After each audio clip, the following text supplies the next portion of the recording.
Hey, How are you? good. How are you? I'm good. I'm good. It's nice to meet you in person. Well, kind of in person. Yeah, you Being back too. and forth for all these weeks. Thanks for all the responses. As a rookie coach, I've been so grateful for all your information. No problem. I am very happy to help. Yeah, it's been awesome. How are you holding up? We're doing okay. I'm actually in the office this week. I came down to Florida. I'm normally in Massachusetts, and hey, Sid.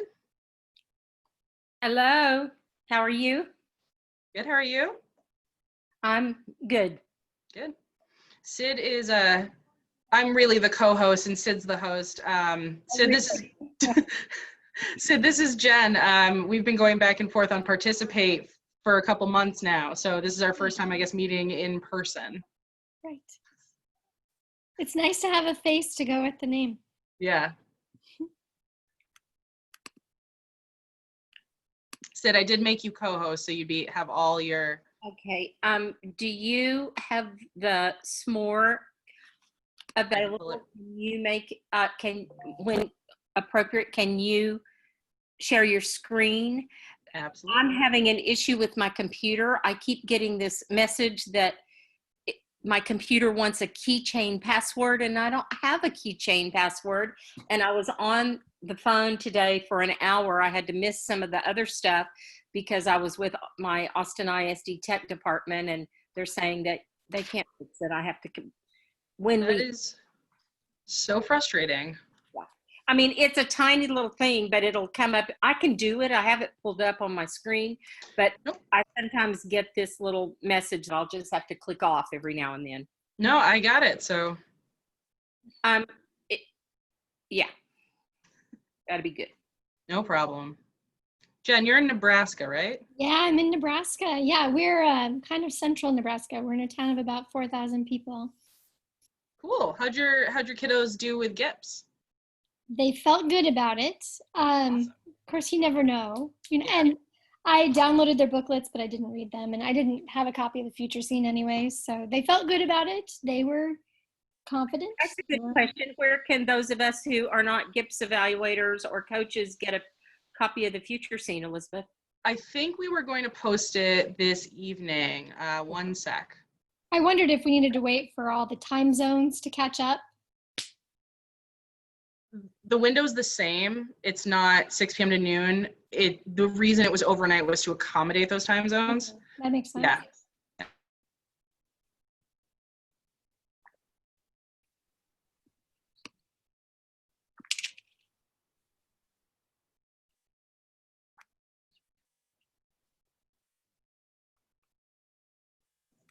I'll find out about the Future Scene after the meeting, but I believe it goes up this evening.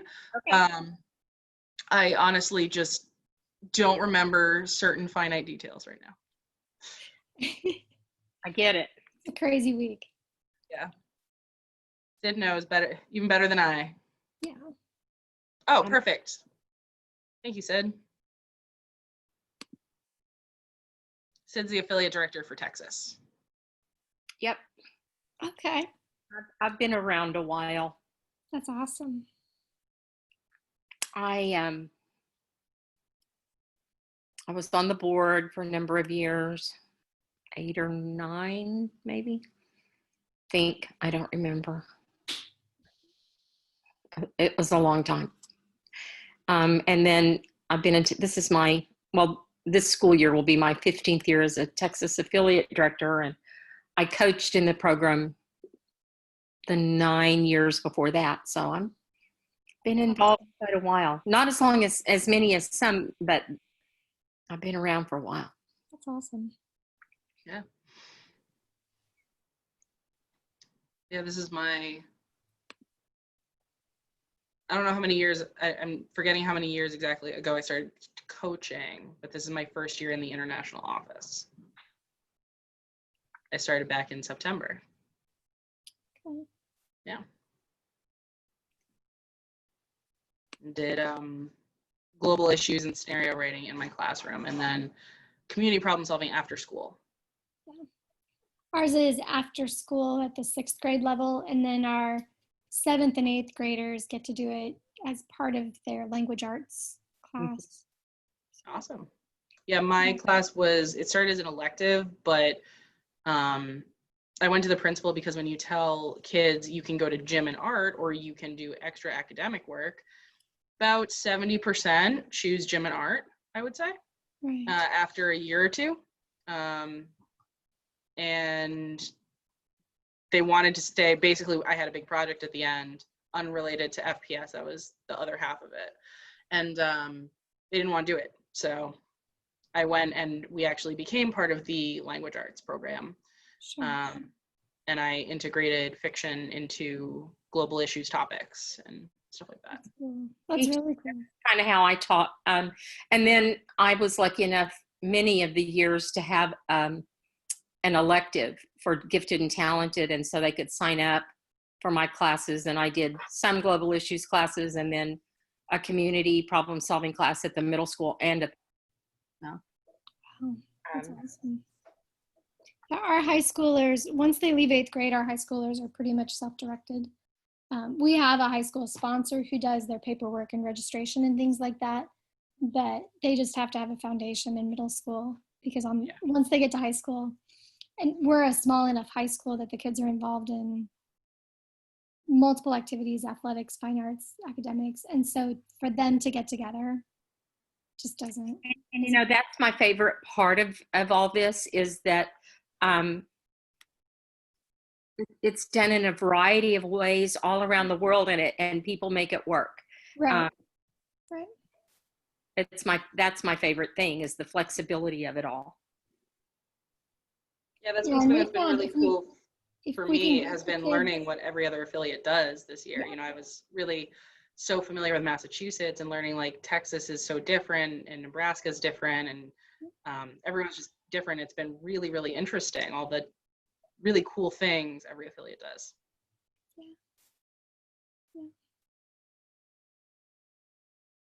Hello, everybody that's joining. Howdy. Hi. And where are you from? I'm from Illinois, Chicago. Well, I was on with Trevor early this morning. Well, there you go. Elizabeth has been helping me a whole bunch the last few days, so thank you for that, Elizabeth. No problem. I'm glad you were finally able to get on our platform, our virtual platform. Yeah, I spent most of the afternoon avoiding work and walking around collecting tokens. I actually got them all. That's awesome. That's interesting. I haven't even tried yet. At about midnight last night, when I should have just called it and gone to bed, I went on the virtual platform and talked to the New Zealand affiliate directors.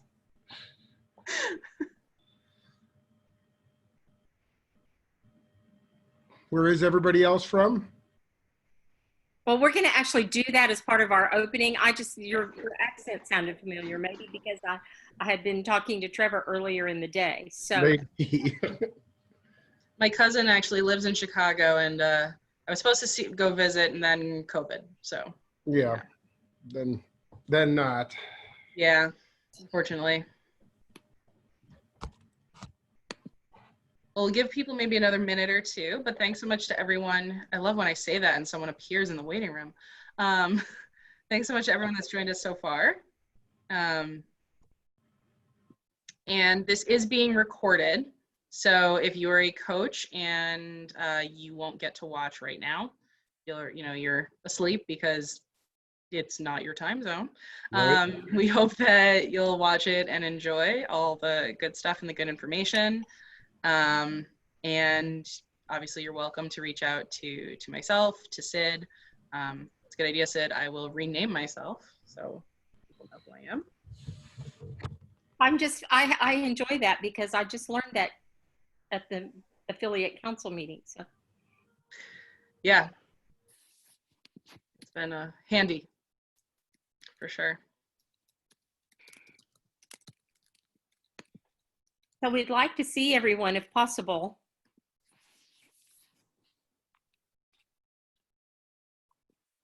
I just share my screen so we can all see our agenda. Even if we wait another minute or two, at least we have it up. So if anyone doesn't know, this is called a s'more, and I didn't know until Sid made one about terraforming, and I love it. It's such a cool platform for creating newsletters or content. It's just awesome. So thanks, Sid.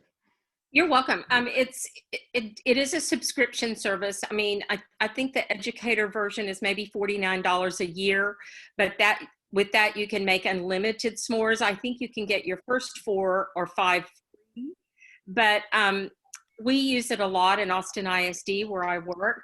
Instead of handing out handouts anymore when we go to conferences or go give presentations, or now that everything's virtual, you can put all your handouts in this and upload. You can even upload a PowerPoint or a video.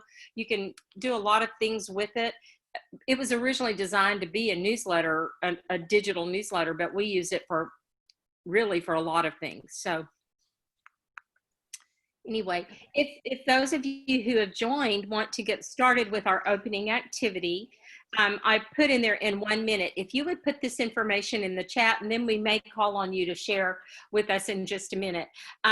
We would like for you to give us your name, where you are joining from or where you are affiliated, and the number of years you've coached, if you would, and also which of these aliens are you most like and why? It's a bad time to confess I've never seen ET. Okay, that's just a shame. That's just a real shame.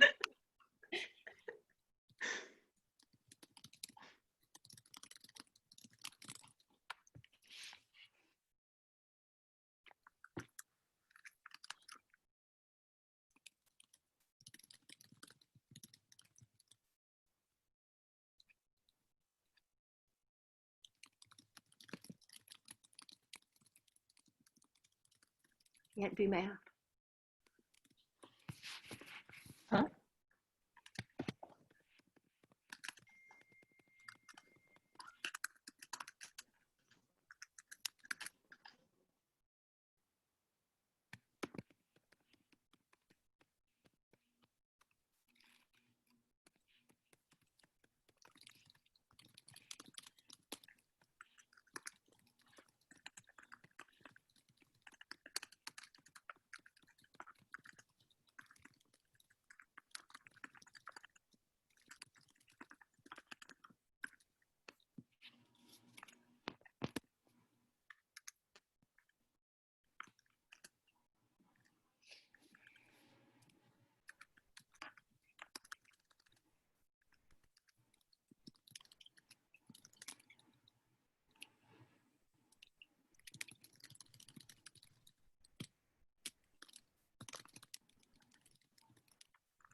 So if you're just joining us, what we're doing is in the chat.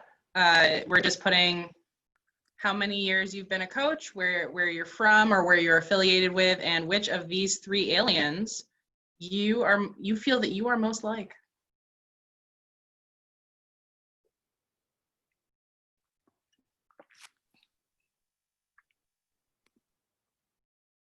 Alaska in the house. Awesome.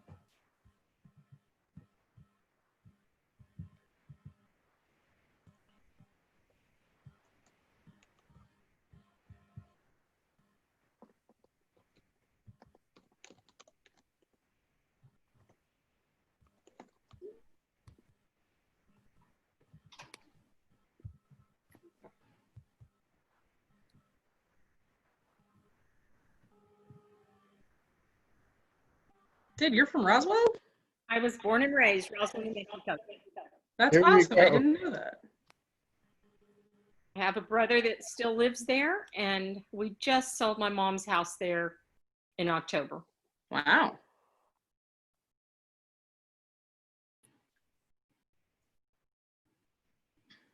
And the whole time I grew up there, we knew nothing about the aliens. And now they're everywhere. Our street lamps have aliens on them. It's horrible. It's very commercialized. Beth, to answer your question, Hey, hi, Sarah. I don't quite know exactly why I relate to the middle one the most. I think because he just seems really gung-ho, and that's kind of my attitude at this point. He's from Toy Story. He is from Toy Story. I haven't seen that in many years. Yeah, I was going to say, it Stop admitting about movies I haven't seen. looked sort of like Shrek, Yeah. which is probably why I thought it reminded me most of me. Where's the third one from? Is that from Close Encounters? I think so. I'm going to be honest. These are probably all copyrighted, and I'm breaking all kinds of. I just grabbed them off the, Google Images.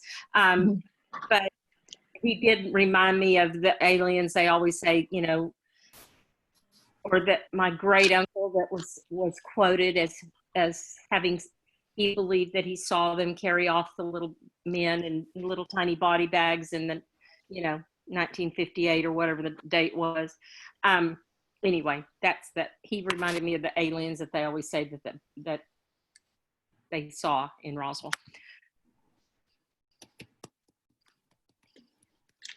It looks real. That's funny.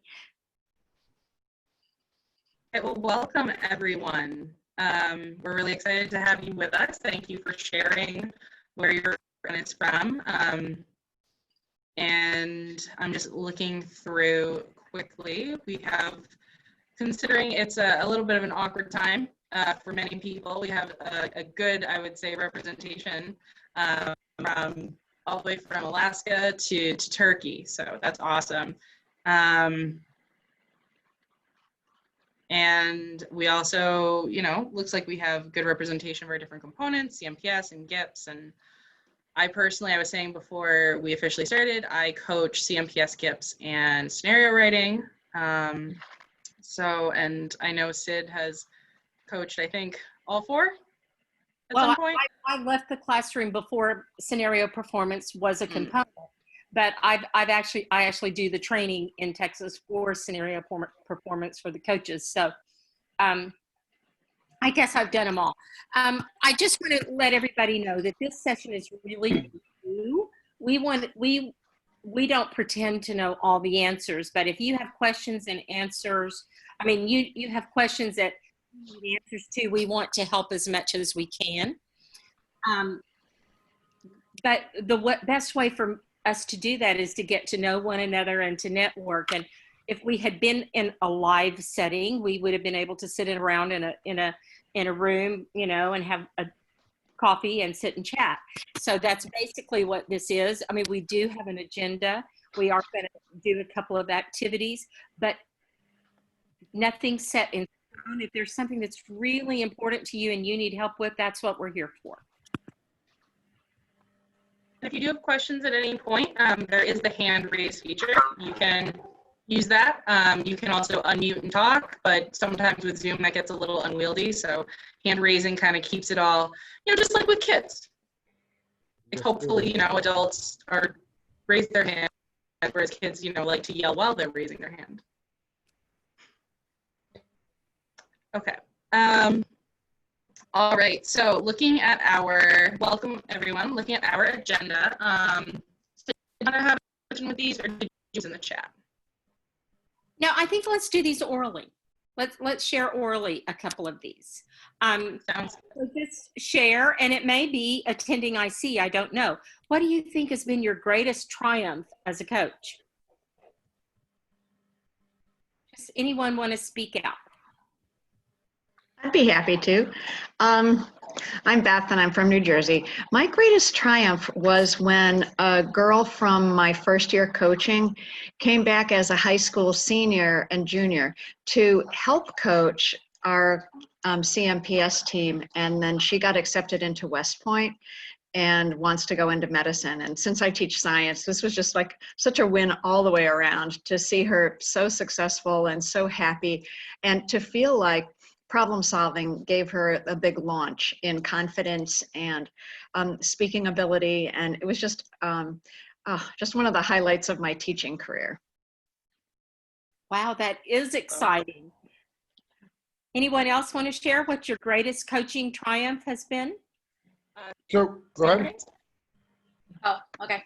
I just, I think for me was last year, the first time my student made it to internationals, and this year I have two from individuals. Just being from a Chicago public school, and we only meet, we're not a gifted school, we don't have a gifted program, so it's just kids that are interested in it, and we only meet they only come one day a week in the morning, like for an hour to work on it, because it's really all we have. So just like being able to get them to that point was really amazing. That's awesome. Thing to celebrate. Yeah, that's amazing. Mike, who's also from Chicago. Yeah, Sarah's been to my school. Yep. Similarly, there were two kids who came through our program and had been with us for 3 years. They went on to high school, started a team there. They co-opted two other of our alums who had not been in FPS when they were in my school. And they have gone to internationals, taking first place in the state the last 3 years running. So, and kind of building off of Mike, I have one of my students wants to go to that high school because they have a future problem-solving team. Yeah, Awesome. yeah. So now I teach them. They're like the 27 Yankees of Illinois FPS. There. Also, really satisfying the first time I got somebody to internationals. I remember actually jumping and screaming in the kitchen. It was a kid who had been with me as a third grader, and who I think found a home in my classroom, and similarly in middle school found a home in FPS. We've done that for a few kids. They find their niche, and they find their belonging. It's cool to be a dork. Yeah. Anybody else want to share their greatest triumph? I will. I think it's after the fact, because I'm friends with so many of my kids on Facebook and Instagram that have done future problem solving and community problem solving. And they made a Facebook page and sent it to me. It was called the Nerd Hut. That's where we ended up like having our gifted class. And it's exciting to see how many ways all these kids who are more adults now use their FPS in their occupation. Well, that gives me a minute to give a little plug. I do a parent newsletter, and I'm always looking for students that have written testimonials or coaches that have written testimonials. And we only put the newsletter out 3 or 4 times a year now. But if you ever have a student that wants to write about their experiences, or you as a coach wants to write about it, please remember that I accept those articles all year long. And the only requirement is they give us permission to publish what they have written, and we ask for a photo. So that's both of those things that you guys have described, or all of those things, would go great in our newsletter. Awesome. Anyone else want to share their greatest triumph? Ian put in the chat that she would like to. Yeah, hi, can you hear me? Yes. Yeah. I have a really bad internet, so I hopefully you won't lose me. But I just wanted to share two if it's okay, because I've been doing it 30 years. I promise they'll be quick. One was a long time ago when I took one of my teams to a business leader in town, heard about it and became interested in what it was. So we went to their staff meeting, and my kids just listened in, and then they went through the process and proposed a solution for the business to improve what they heard at the staff meeting was one of their big problems.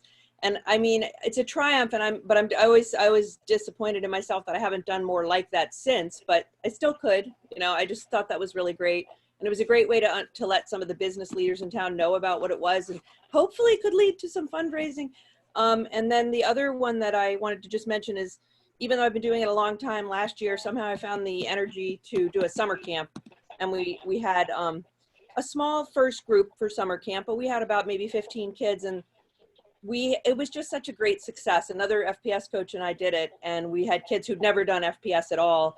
And we did it it ended up being a fundraiser for our traveling kids, because these were younger kids in town who needed to go to a summer camp. So we did like a creativity problem solving summer camp, but charged the kids and then use the money to be able to fund travel. So, and I hope to do that again, but I'm not doing it this summer just because we have such strict rules for COVID, but I hope to do it again next summer. Those were my two. Fantastic. Awesome. Mm-hmm. Thank you so much, Colleen. That's awesome. Maria has her hand. Did I say your name correctly? Colleen? So this is my second year coaching, and I'm high school. So my co-coach, Ms. Agrawal, and I, we managed to double the number of senior teams from 1 to 2. And then we got 2 more middle teams that came from a middle school to high school. So we had 4 times more students this year than we did last. So that was very exciting. And it was a lot of work, because each of them could do competition in some other arrangement, some other times. So for example, for qualifying problem, we had to stay 4 different days and stuff like that. But it was very nice to have numbers increase. That's great. Somebody asked for my email, and I put one in, and then Elizabeth put one. I answer all my emails, so you can use either one of those. One is for Austin ISD, and one is for it. That's a Gmail, actually, that is texasfpsp.org. Oh, maybe it's Gmail.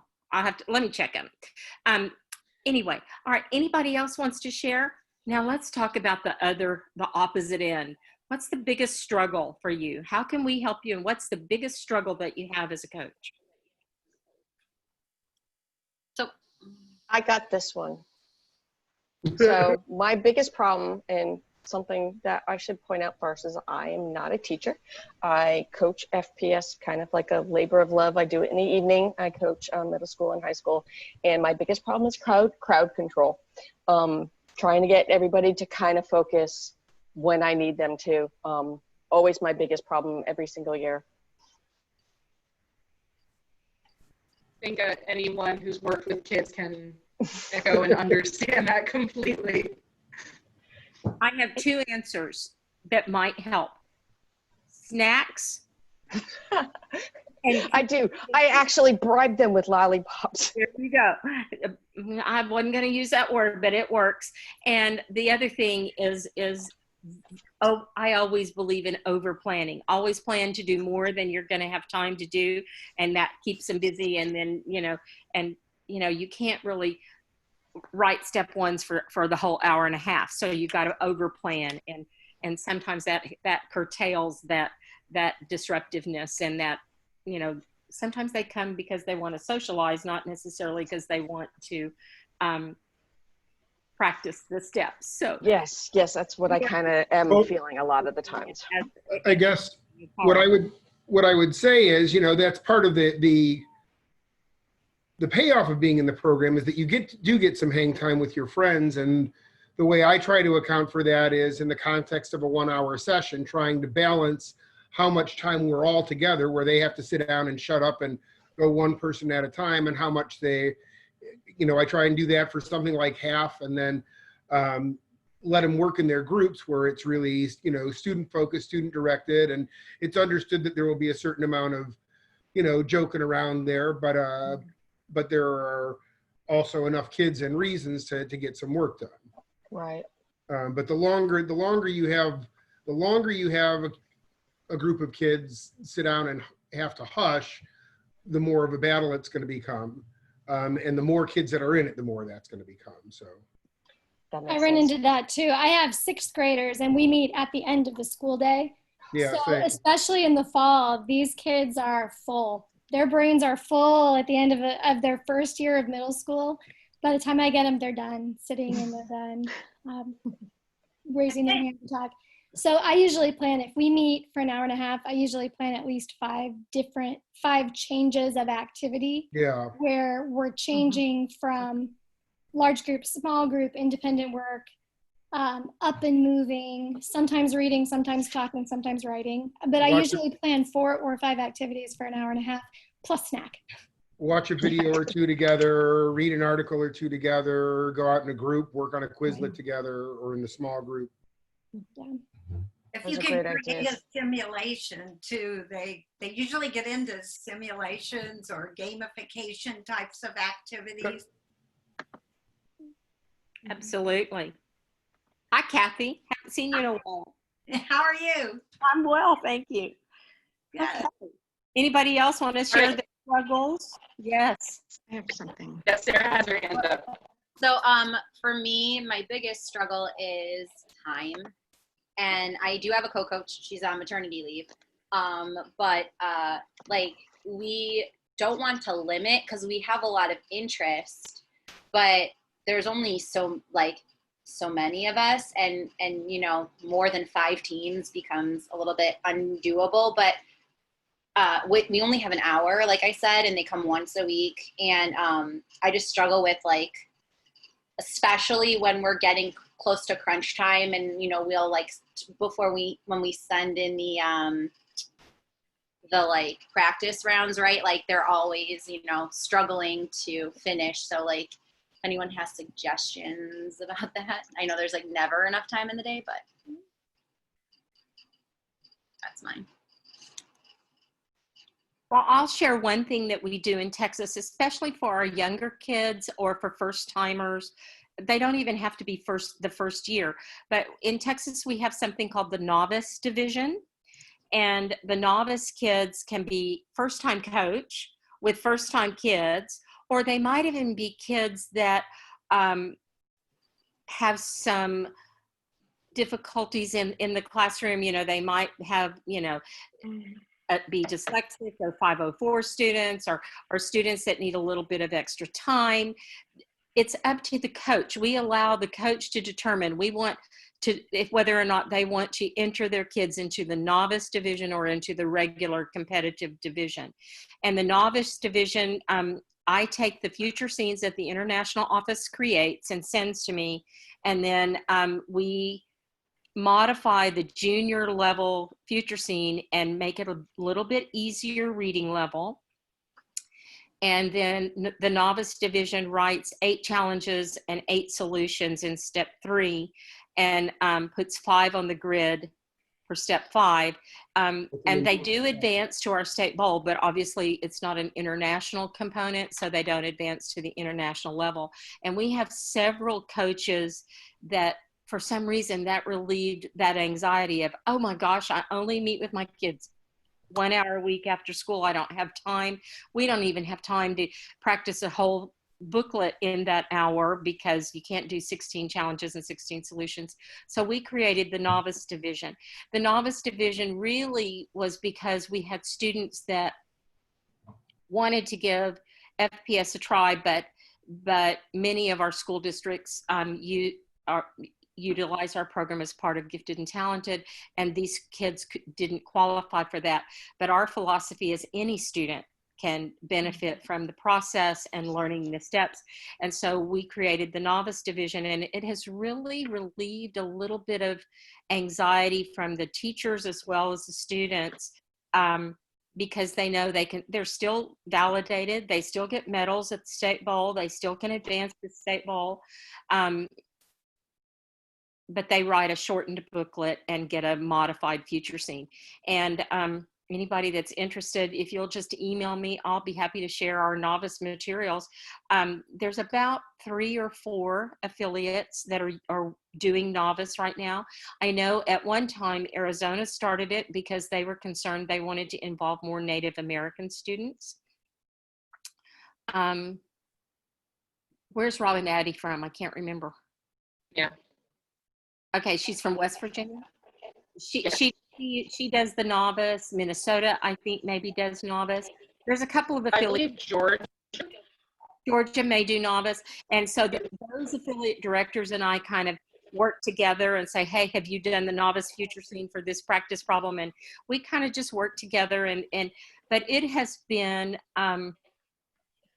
I'm going to call it a savior in Texas, just a little bit, because we were losing teams because junior level, especially, our coaches felt like we just don't have time. We have to teach for the statewide test. We have to do all this stuff. So this sort of eliminated the pressure and the anxiety a little bit.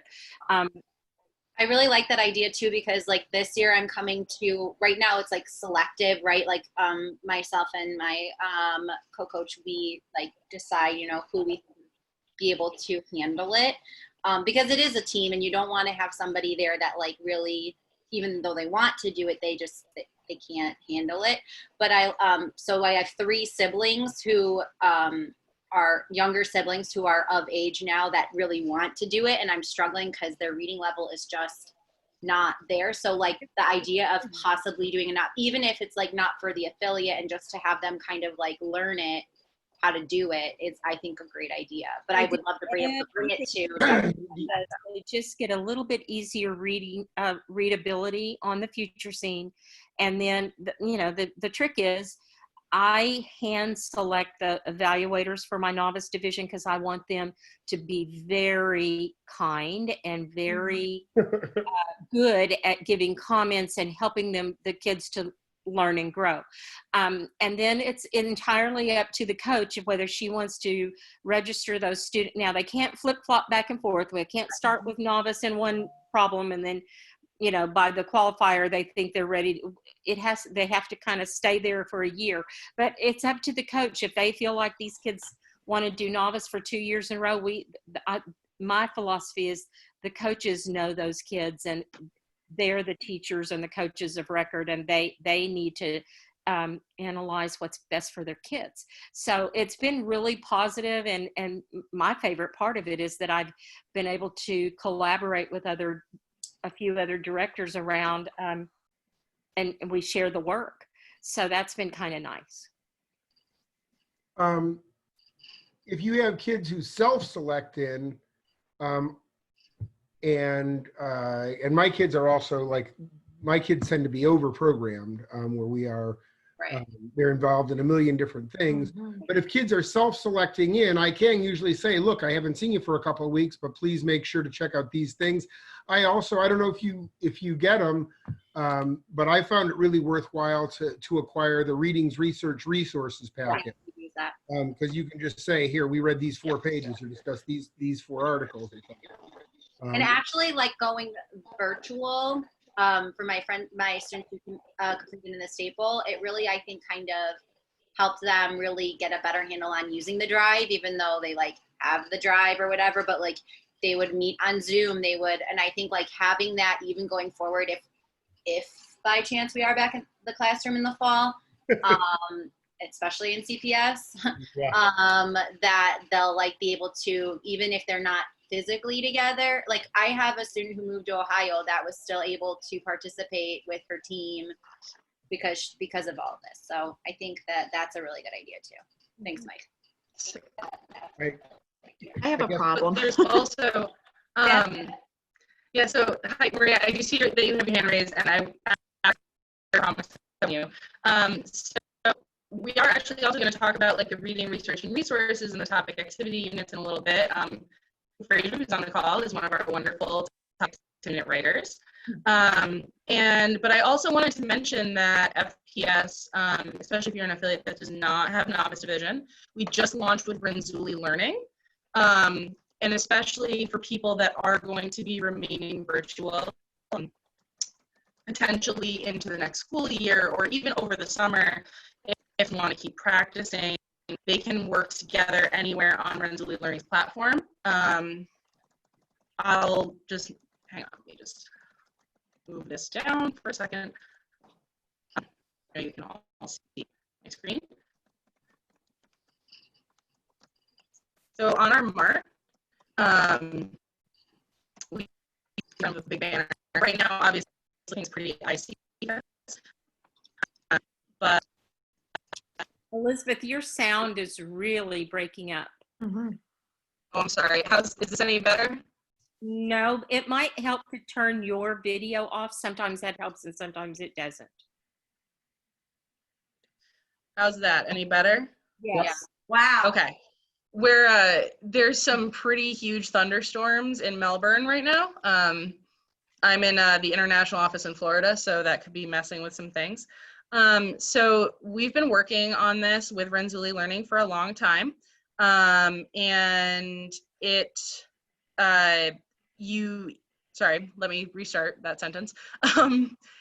It's a way to learn and practice the steps. There's videos made by members of the international office that talk through the steps. It's meant to be highly collaborative. It's not the same as a booklet. For example, for challenges, teams can write more than 16 if they want to, but then like there's a group leader who then picks the top however many. But we've been working on it for a really long time. I was lucky enough to be one of the testers. It's a really awesome thing. There's some free, oops, I didn't mean to click that. There are some free topics, old topics, and then with the paid subscription, which is for the year, and it's, I believe, I want to say 30 students per teacher for this. For $50, it's 30 students per teacher. I believe so. And then but it's current topics with practice feature scenes that are a bit easier. So they're not based on the official feature scenes like the novice ones that Sid puts together, but they are practice feature scenes that are easier for kids to kind of get a grip on, and they are part of the current topics. It's not competitive, so it's would be very much for practice. For example, when I was taught FPS in the classroom, I had 95 students, but only 24 of them competed. So if this had been available, I probably would have put the other 60 on this and said, okay, like everyone else is competing right now, we're going to work on your skills, boosting your skills. And next year we'll look at that again, or for a later topic, like if we were still in the practice problem, stuff like that. So it is really, really cool. I am really excited about it. We launched, I think, last week. So it is on our FPSPI Mart if anyone is interested, and you can also email for more information. We have a cool video I can share. I won't take up time with it right now, but it is really, really awesome. So just wanted to share that. And then Maria, you had your hand up for a while.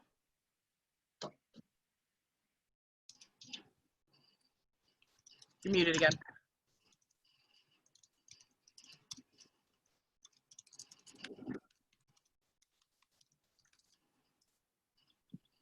Okay, so my question was about organizing teams. So last year when we had only one team, it was easy.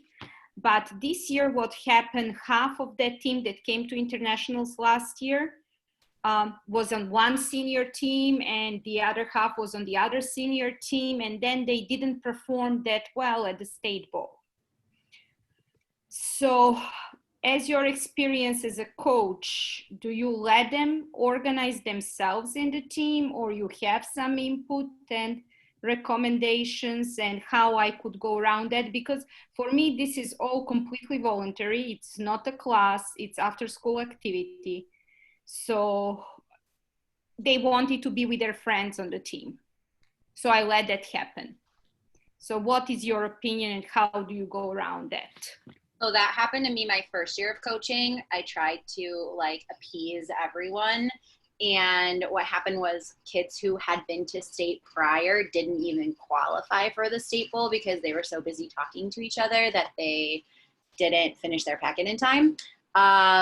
So I think myself and my co-coach Kelly, we try to balance like boys versus girls, right? Like I forgot if it was our affiliate director or the person who kind of gave me all of the information, who was the previous coach, said like either try and do 3 of one gender and 1 of the other if possible, for whatever reason. And it does seem to work out that way when we do it. If I find like if there's 2 girls and 2 boys and they kind of become like a little bit more cliquey. And then also just like letting them know that, like, I have started kids on teams before and let them know this isn't working out. We're going to make some switches and switch them around, because it's not fair to the other kids on the team who really want to do well if, like, chattiness and other things are getting in the way, if you have enough kids that you could do that. I do think it's important, especially in the beginning, to give them some flexibility and allow the kids to at least have one friend on a team. But at the end of the day, you know, whether you're all about the competition or you just want them to not waste your time and their other students' time, you want them to have some success. And so you kind of have to build that in. And there's a handout, and I don't know where it is. I looked for it this morning, but it's an old sort of interest inventory. And if you could, in a perfect world, you would have a person that considers themselves a writer, a researcher, a taskmaster, and well, I can't remember the other one. But anyway, there's 4. And of course, if you had a perfect world and you were able to put them all together in teams like that, that would be the best thing to do. The creator, that's the other one. But I would say that every time I've said, okay, I am not going to allow a 4-man team of 6th grade boys, then I'd have a 4-man team of 6th grade boys qualify for state and get on the stage, because they were determined to prove me wrong, because I used to never let 4 boys or 4 girls be on a team together, because they ended up playing or talking or not, you know, being responsible.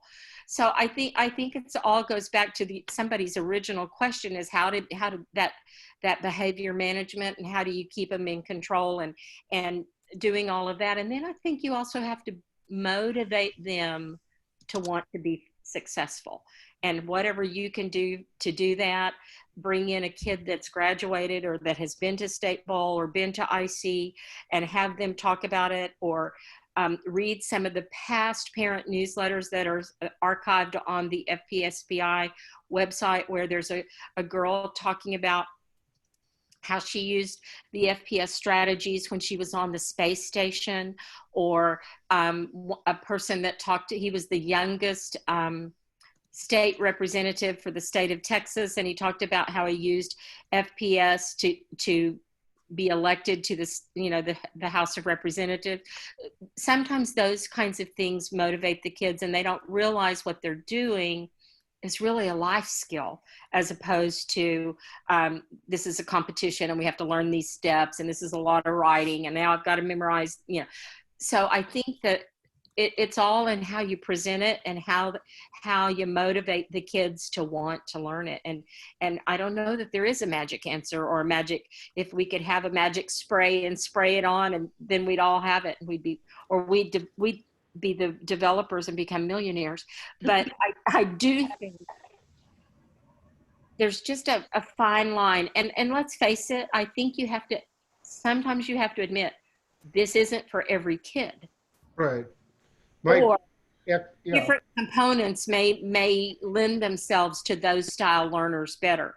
For example, I have a student in Texas that cannot write a complete sentence to save her soul, but she is one of the best scenario performers I've ever seen. So I think that that's the other thing is, you know, maybe the booklet competition isn't for everybody, but maybe those students might be better, especially those really active ones, doing a CMPS project. So you might have to evaluate some of that as well. And I know making you get gray hairs right now thinking about it. I also, like, we don't settle on teams until relatively late. We mix and match, and we have some flexible groups. And at some point in the fall, probably in October, I put a list of kids, list everybody's name on a sheet of paper and have them anonymously or secretly say, circle 3 names on here who you think you would work well with, and 3 names who you think you wouldn't work well with. I've done that. And I try and, you know, give them at least one that they wouldn't work well with, and certainly avoid, you know, putting the 3 that that they know they won't work well with. Yeah. but I'm the final decider. I would say also I've gotten more away from spreading out my veterans. I've kind of felt like my veterans have earned the right to perform strongly, and you sort of have to make your bones as a rookie. See, well, for us, sorry, I'm in Connecticut and we're a gifted and talented class mostly, although I do have some opt-ins. But I tell my sixth graders, because that's when we start them with the process and the competitive piece, I tell them at the very first day that you won't get your teams until the qualifying booklet. Their teams are not solidified until qualifying. And so each of the booklets, we try different combinations through the activities. I include them in the process through the whole process. We talk about it all the time. Think about how your work was today and who you worked well with, who you didn't work well with. This isn't about your friends, and they get it if you talk to them about it that way. And then I actually check in with them 2 or 3 or 4 times before, the same way that you were saying, Mike, is that, you know, like, how do you think you worked with these people, and which ones do you think you work better with? And that checking in more than once or twice is really helpful, I found, because at the beginning they talk about, I work well with my friend because we think the same. And then by the time they get through, you know, they've answered that question 2 or 3 times, they're like, oh, wait a minute, I actually work better with these people. And then, like Sid too, you're trying to mix up, like, who's the big thinker, who's going to be the big creative person, and who's going to be the taskmaster, and, you know, things like that. But I think it's really good if you can involve them in the process, because they get it, especially since I tell them too, once your team is picked, potentially your team is together for 3 years, or as long as you are willing to stay together. So it's important to spend some time on that if you have the numbers to be able to do that. Numbers are definitely, kind of off of what you just said, Laura. One thing I have to do is, after about 3 weeks in, I completely terrified them with steps 1 through 3, because I always tell them, you know, this will make sense when we have a problem to solve. Right now, it sounds like I'm talking gibberish, and they always agreed. But what I would do is I would pass out index cards. I said, put your name, put a line down the middle. On one side, you have who you want to work with, on the other, who you don't. And it was completely, like, they didn't have to share it except with me. And I always led with the caveat of, the people on your don't can be your friends, because you might know you don't work well with this person, that you're going to goof off. And more often than not, and never had to tell me why, there was just names. More often than not, the people that didn't want to be together were actually friends, not people that, sometimes it was, I don't know that person or whatever, but usually it was like, oh, if I'm with my friend, I'm just going to fool around. And I found sort of anonymity actually helped a lot. And doing those frequent check-ins, I did actually have a rubric I would give my teams after the first 2 practice problems. They themselves, their teams, on collaboration,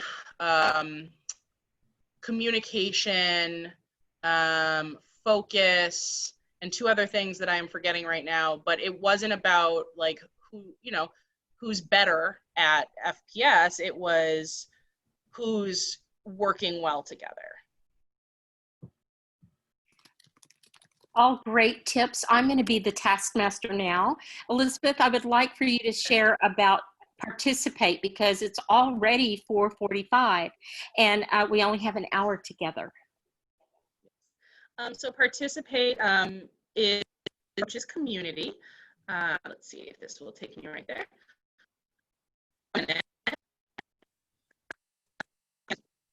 Really up to IC, I've been able to take your questions. I go on once a day. During about that, because it's, we're getting about every 3rd syllable.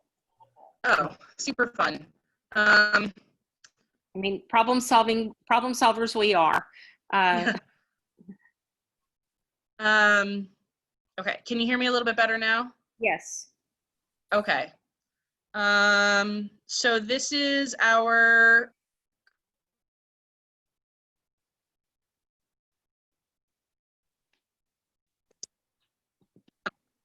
That went to members.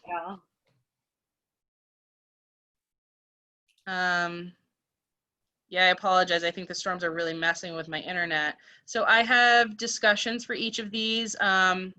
You'll see there isn't too much engagement on some of them. And then obviously the international conference is the biggest one. You can tag people, and I've actually done that. I know Jen can attest to that. If she asks a question, I always tag her because it then sends her an email that I've replied. And vice versa, if people have questions for me, they can ask questions of each other, and that's been really great where people collaborate. One of the first things on here, scrolling down, was someone asking about criteria, and I jumped in and tagged people, and they took it on and gave some really great answers. So right now, if you would like to try the platform, try participate, it is free up through July 1st. And then it's going to be $25, but we are also going to have webinars that include things like recruiting and making teams and presenting to administration, as well as just what is CMPS and what are some best practices, global issues, scenario, all of that. And we'll be posting different lessons and things in the lead up, and obviously as we get up toward IC 2021, but it is a year's subscriptions that will start July 1st, and it'll be available on our Mart. But if you do want to jump in now, it is free until July 1st. Okay. And Maria, to answer your question, I did see in the chat that you asked about the rubric. I will check and see if I still have it, and if not, if the teacher that took my position has it, because it may be something that I left in my classroom because I had one day to clean out.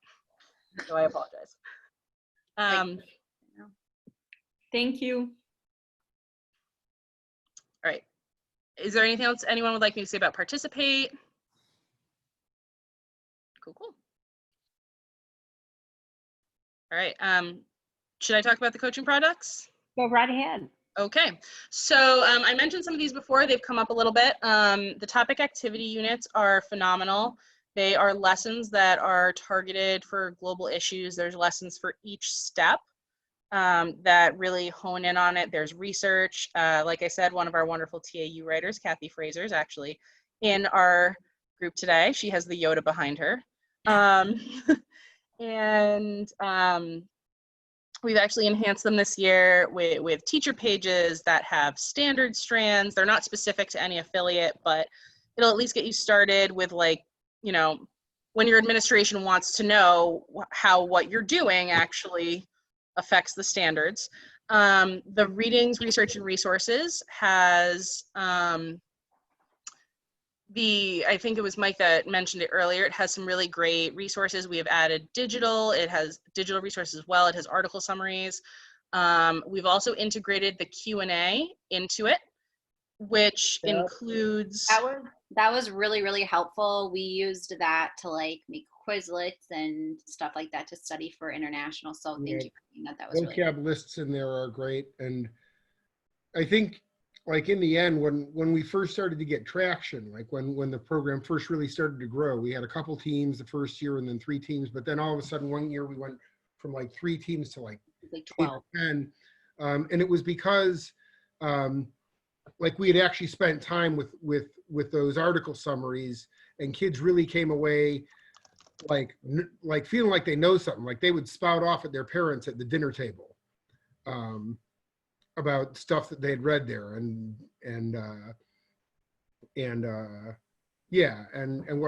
what my kids always say is that they keep coming back, partly because they get a night in a hotel in the spring, but really actually because they feel like they know something.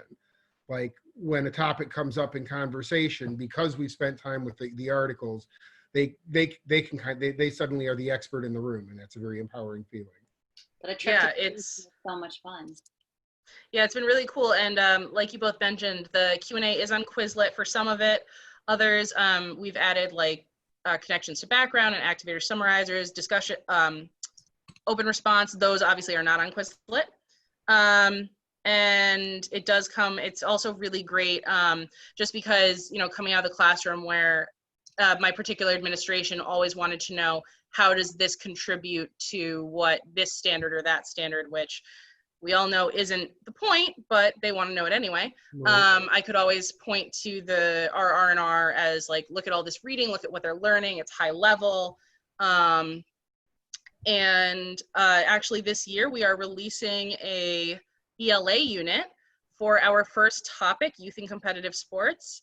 So it will have, depending on how quickly you go through it, I would say 4 to 6 weeks worth of lessons.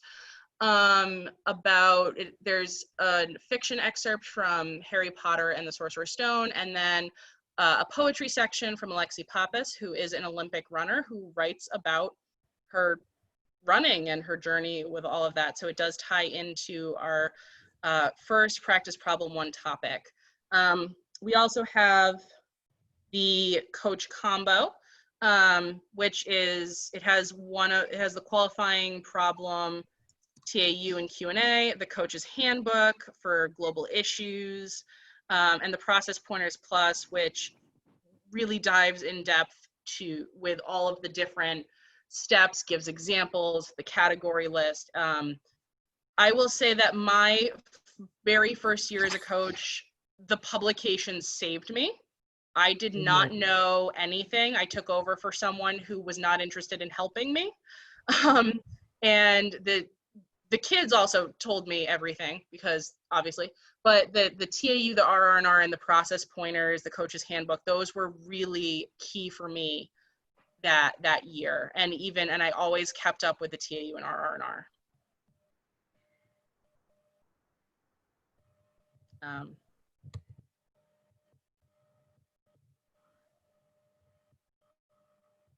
So we just have about 5 to 6 minutes left, and we have a variety of people on the call.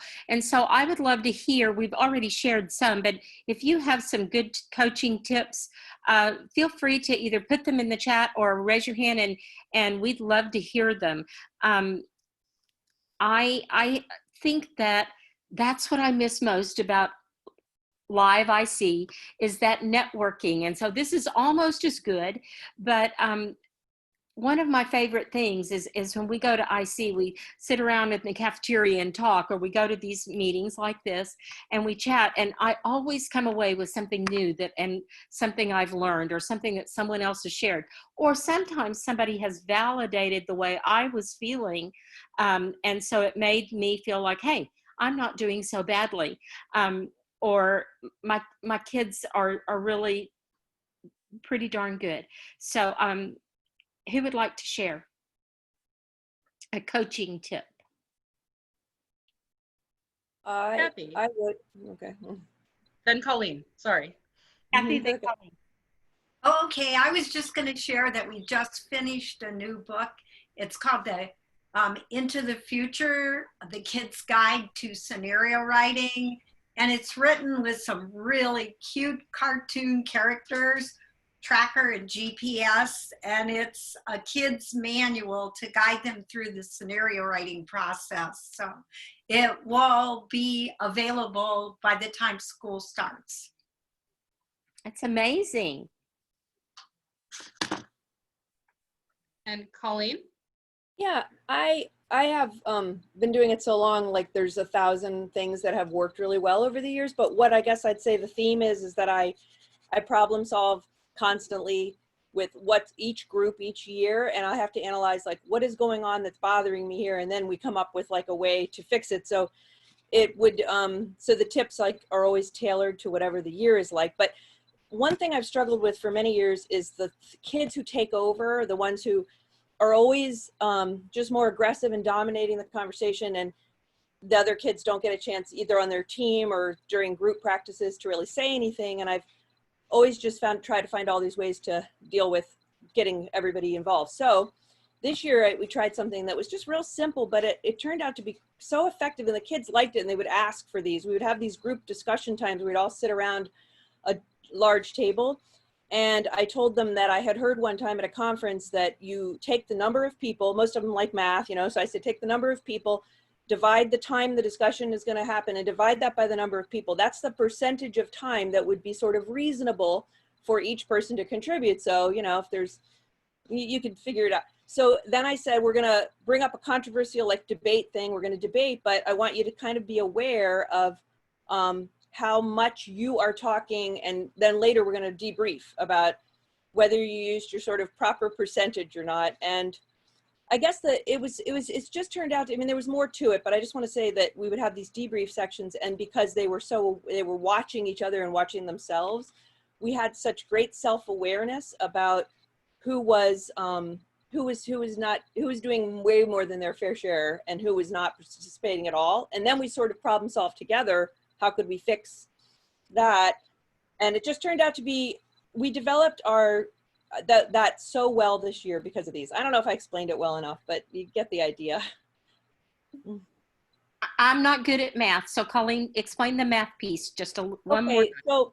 So if you have 15 kids around the table and you're going to talk and you say, we're going to have a discussion on this topic that's highly interesting to everybody for 15 minutes, then everybody would have about a minute of talk time. So, you know, and maybe you could even have somebody who wanted to keep track.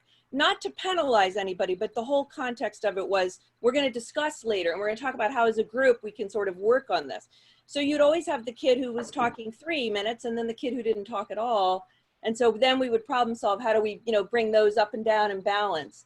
But it was just, it kind of brought this math analytical part to it that I think made kids feel more comfortable discussing it, instead of, because I was always as a coach over the years kind of saying, you know, you take over, you don't talk. And I mean, it wasn't coming then from me so much, and it wasn't all instructive and it wasn't penalizing. It was more of a, let's analyze this mathematically, who's talking their percentage and who it isn't, you know? So awesome. Yeah. And I got the math the second time. You know, the remediation worked. No problem. I think for us, when I look back on the things we've done over the last couple of years, the things that have stood out when we reflect at the end of the season are when we brought in outside experts. So we had some high school kids by chance who were giving competitive high school level speeches on topics we were studying. We could bring them in. We were able to, when we were doing international travel, we have a dad who works for the customs department who Skyped us from the airport in South Korea. So it was his 4 in the morning, but it was our meeting time. So that was cool. We've been able to go on some field trips, like to our state capitol when we were learning about poverty, and spoke with people involved in our social support networks and people who work with homeless populations in our state capital city. And I think those connections have helped our kids see that this isn't just schoolwork. This is real world work. And so it's worth putting time into. I just want to thank everybody for being so open and honest and willing to share. It's been great fun. And I'm going to capture and save the chats. And you can find my email or Elizabeth's email on the website, and we put it also in the chat. But if you have questions or if you have something you want to share later, we would love to hear from you. And my most favorite part about all of this is FPS is sort of like a family, and sometimes we get along great and sometimes we don't. And like my grandmother used to say, we're kind of like a family. We're all very sweet, but there's a few nuts. And so you have to just accept us all, and be willing to help one another. And even though it's a competition, we can't learn and grow unless we support one another. And so I just want to thank everybody for joining this afternoon, for sharing your ideas, and for being part of the FPS family, and wish you the best of luck and your students the best of luck in the competition and in the coming year. Thank you all so much. Thank you, Sid and Elizabeth. It was really great. We've corresponded with many of you, and it was great to put faces to names. So thank you so much for joining us. Elizabeth, thank you for all of your help in the last couple of days. Anytime. Glad to help. Yeah, you're going to be sorry I have you in my phone now. That's I okay. just wanted to thank Sid and Elizabeth for sharing your knowledge, your passion, your expertise, and to all of you on the call. Even though you're here to get ideas and share ideas with each other, you're making a tremendous difference in your students' lives, and we couldn't be more proud of everything they're doing, but we know a lot of it is because of you, so thank you. Thank you so much, everyone. Have a great night, morning, depending on where you are in the world. And we hope to hear from all of you. Thanks so much. Thank you. Bye-bye, y'all. Bye. Bye. Oh, wait, I want to save the chat. It'll do it automatically. Take care, Sarah. Bye, Mike. Bye-bye. Bye.